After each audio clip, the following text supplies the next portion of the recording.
Welcome to Costume Commentary. I'm Kate. And I'm Brit, and this is the second part of our so far 2 parts series about the video game Fallout. As you can see, Kate in her Vault Dweller attire, that's what we discussed in the last video, and if you haven't watched it yet, click in between the magic hands and you'll go to it. This time we're talking about some of the less clean-cut characters. I say less clean-cut, what I mean is downright filthy most of the time. In the new world, which is mostly exploded, anyone who remembers the old world is generally underground and vault. And then all of the high-up political people they're all away. So all the people who got left out, who didn't become ghouls and somehow survived or escaped from vaults, Or have been in generations and generations and generations of people left behind. they became like the new governments and new world orders, one of which is the new California Republic, which has one of my favorite logos in the game, which is the flag with the bear with the 2 heads. It is all these people based vaguely in California, but not just California. They're involved a lot in Fallout New Vegas, even though Vegas is in Nevada, because it just started to extend.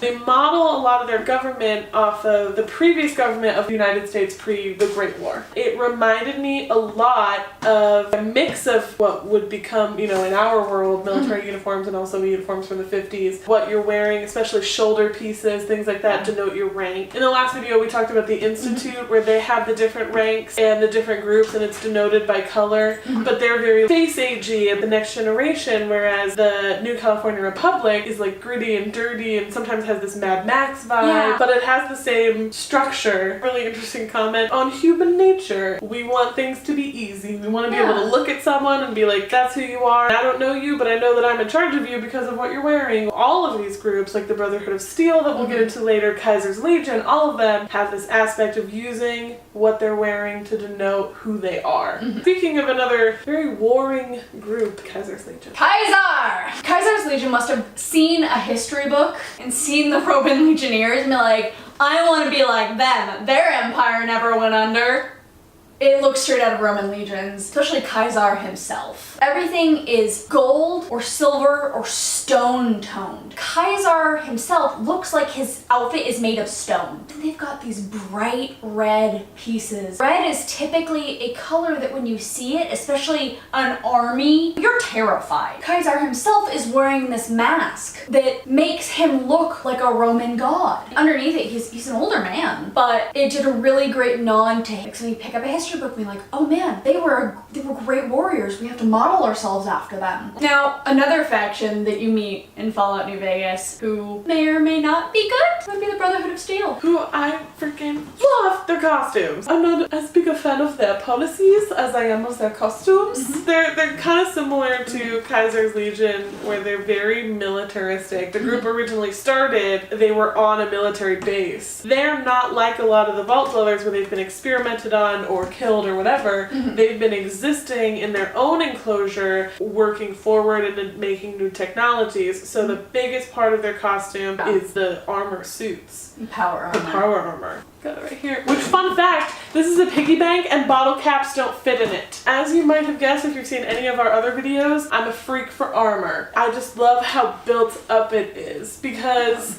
it's very similar to the Pip-Boy, where it's an advanced thing for how far they got in their timeline compared to, the phones we have now. Here's my cell phone. And this is kind of big and clunky, but it has a lot of the capabilities similar to this as far as the game goes. Their armor has the same vibe, where it's very advanced technologically. This version of the future, which almost has like a steampunk diesel vibe, where instead of getting sleeker, they got real big and clunky. So you have groups like the Brotherhood of Steel who are very exclusive, and then you have people who are lone wolves doing their own thing. The Antagonizer is one of my all-time favorite weird things that happens in Fallout. Besides Mr. Fisto, which you can look up on your own. You meet this woman who is wearing a suit of armor and a helmet with these gigantic bug eyes. She's got all these radioactive ants following her around, obeying her commands. The antagonizer is just a treat. Her suit is red, she matches the ants. The details in it are fantastic. From the waist down, it's not super impressive, but I mean, most of the time you see her from the shoulders up anyway, and it's just huge shoulders covered in spikes, this amazing helmet. People like the antagonizer that make me love Fallout. Bad news first, as always, which one was your least favorite? My least favorite is actually one of my favorite characters in Fallout 4, and that would be Curie. I love her as a character. You meet her as a Mr. Handy or Mrs. Handy. If you want to romance her, because it's Fallout, you should be able to romance everybody, you have to go get her a synth body. She gets a synth body and she's adorable from the neck up. She looks like the Once Upon a Time version of Snow White, but her outfit does not fit in the game for me. She's wearing a pair of blue jeans, a white t-shirt, and a flannel over it. And that does not scream Fallout for me. I would have liked to have seen her in a jumpsuit that's like been rolled down or something. Even a dress. I just don't like that she doesn't fit. That would be mine. What would be your least favorite? Mine would be my least favorite only because it confuzzles me. And it's actually Kaiser's Legion. Just because I'm like, where would they have gotten these outfits? They could have melted metal and made these armor pieces and done all these things. I think that the difference is everyone else hasn't done that. I don't think that Kaiser's Legion would have had the resources to make an entire army's worth. The New California Republic and the Brotherhood of Steel, both of these groups, which are very similar in structure to Kaiser's Legion,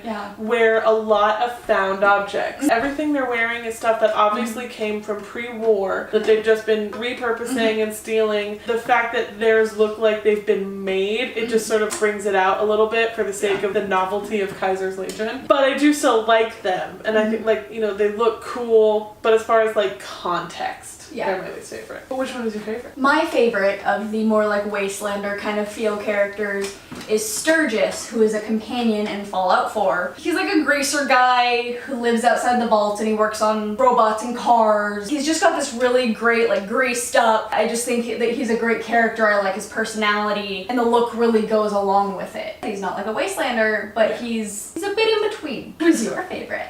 My favorite, because again, I am an armor junkie. Just like the Big Daddies were my favorite in BioShock, the Brotherhood of Steel is my favorite for Fallout. I just love armor design because not only does it take into account aesthetics, but it also takes into account if this isn't made correctly, you might die. The engineering of any armor is always really interesting to me, and I think it was done really well, and it fits in with the vibe of the game. The vibe of Fallout overall is this weird mix of futurism, but also retroism. Both of them merge, and then you have this power armor, which is very futuristic in its concept, but in its aesthetic is very retro. So overall, I mean, as we said in the first video, these games are amazing, and the art direction super cool.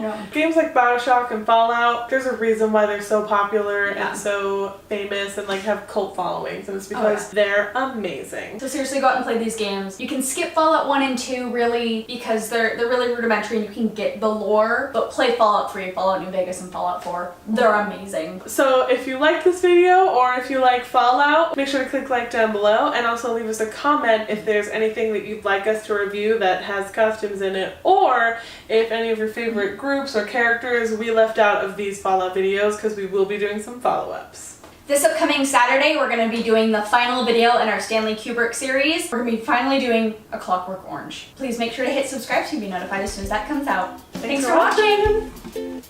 He's just sitting there staring at his typewriter reading the same sentence over and over again. So she's having to be the adult. Meanwhile, Jack has gone from his adult clothing and switched to the bright blues and reds like his son. Even though they are